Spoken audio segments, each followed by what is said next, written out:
They've watched stars collapse into silence, civilizations vanish into dust, and galaxies bloom and fade like morning mist.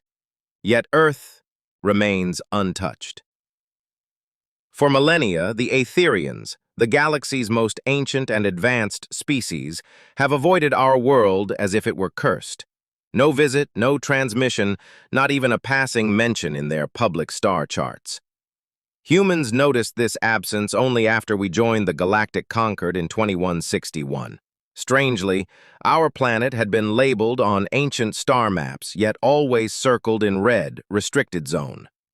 Many asked why, but only silence echoed back. Then came the discovery that would shake the very idea of humanity's place in the universe. A single sentence, hidden in the restricted section of the Concord archives, revealed their judgment. Too young, too loud, too dangerous.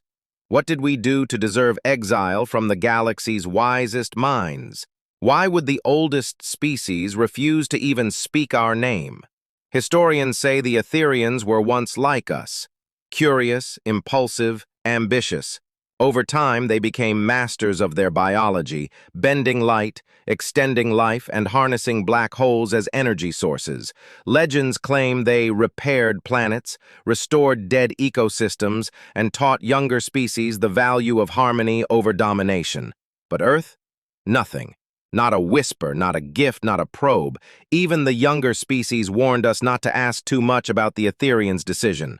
One Concord diplomat said, "They don't hate you, they fear what you might do if they helped."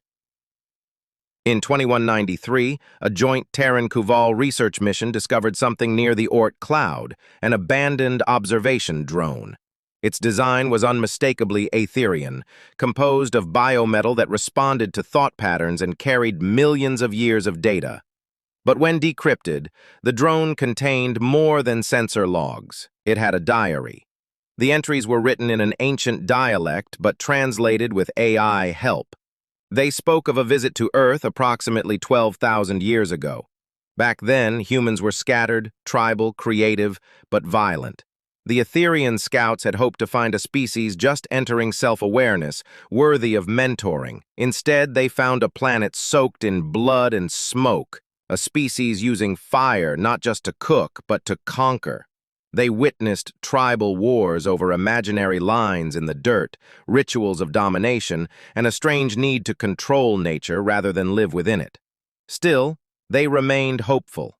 One entry even read, "There is beauty in their chaos. Perhaps, given time, they will see it too." But then came the tipping point, a recorded incident near what we now call Mesopotamia. A young tribe leader unleashed fire and fear on neighboring clans, not for survival, but for the thrill of power. The Aetherians watched, horrified, as his example spread like a virus. War, they decided, was not a necessary phase.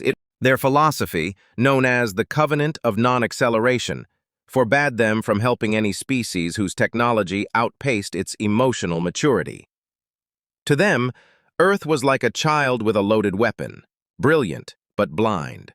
So they left. They sealed Earth's coordinates under quarantine, hidden from galactic maps, warning others not to interfere. By the time Earth reached spaceflight, the Aetherians had long moved on, watching from the shadows. Even when humanity joined the Concord centuries later, the Aetherians remained distant observers. Their only communication was through AI emissaries who refused to appear physically or emotionally engaged. During a Concord summit in 2207, Earth's ambassador, Dr. Kira Mallon, demanded an explanation. The AI responded, "You are the only intelligent species we've observed that deliberately poisons its own ecosystem while calling it progress." It continued, "You invent beauty and then market it. You nurture hate and call it politics. You see yourselves as separate from your world, and that is the root of your sickness." The words weren't cruel, they were mournful, as if spoken by a disappointed teacher. Dr. Mallon asked if there was any hope of redemption. The AI paused and replied, "Redemption is earned, not requested." After that, the Aetherians withdrew again. and Earth was left in silent reflection. In the following years, Earth did begin to change. Tech-powered reforestation reversed decades of deforestation. Oceans were slowly detoxified with nanobot filtration systems. By 2231, Earth had reached net zero emissions, and the Global Unity Charter had outlawed war. People asked, would the Etherians now visit? But they remained silent. They were watching still, but waiting, not for perfection, but for consistency. Because they had seen many species fake peace to gain technology. Earth, they believed, had to prove it had truly changed, not for advantage, but for itself. It was then that a new entry appeared in the Galactic Concord logs. This time it wasn't from an AI, it was from an Etherian, a simple phrase. Continue, you are being heard. The message was barely a ripple across the network, but for Earth, it was a tidal wave of meaning. It wasn't approval, it was acknowledgement. The first step toward redemption. We didn't need technology. We didn't need intervention.